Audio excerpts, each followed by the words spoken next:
पहले गुहार लगाई, अब भाजपा हो गई कमलाबाई। उद्धव ठाकरे का ये कैसा वार। अंधेरी पूर्व विधानसभा उपचुनाव में भले ही एकनाथ शिंदे फडणवीस गुट के प्रत्याशी मूलजी पटेल ने अपना नामांकन वापस ले लिया हो, बावजूद इसके अभी भी उद्धव ठाकरे गुट के अलावा महाविकास आघाड़ी के घटक दल लगातार इस मुद्दे के जरिए बीजेपी और एकनाथ शिंदे गुट पर निशाना साध रहे हैं। अंधेरी उपचुनाव में बीजेपी के पीछे हटने पर उद्धव ठाकरे के अखबार सामना में जमकर निशाना साधा गया। ठाकरे गुट ने बीजेपी को कमलाबाई बताते हुए कहा कि उपचुनाव में अपनी हार को देखते हुए और शर्मिंदगी से बचने के लिए कमलाबाई अंधेरी से भाग गई है।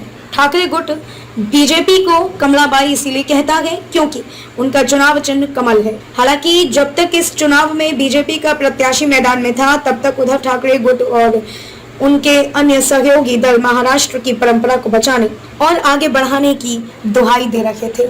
उनका यह कहना था कि किसी दिवंगत विधायक या सांसद का परिजन अगर चुनाव लड़ता है तो उसके खिलाफ कोई भी दल अपना प्रत्याशी खड़ा नहीं करता है।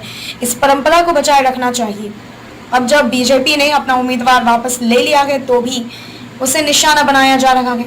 हालांकि इसके पीछे भी कई वजह हैं।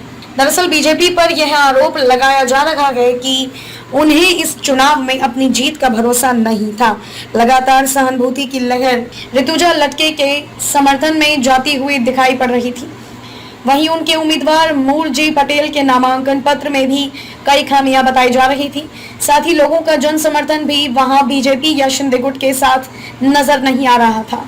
इसके अलावा सबसे बड़ी बात यह थी कि अगर बीजेपी इस चुनाव में हार जाती तो उसे सबसे ज्यादा नुकसान आने वाले बीएमसी चुनाव में होता।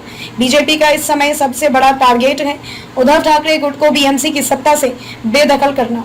राजनीतिक जानकारों का मानना है कि इसी नफा नुकसान के आकलन के बाद बीजेपी ने अपने उम्मीदवार को इस अंधेरी उपचुनाव के मैदान से बाहर निकाला है।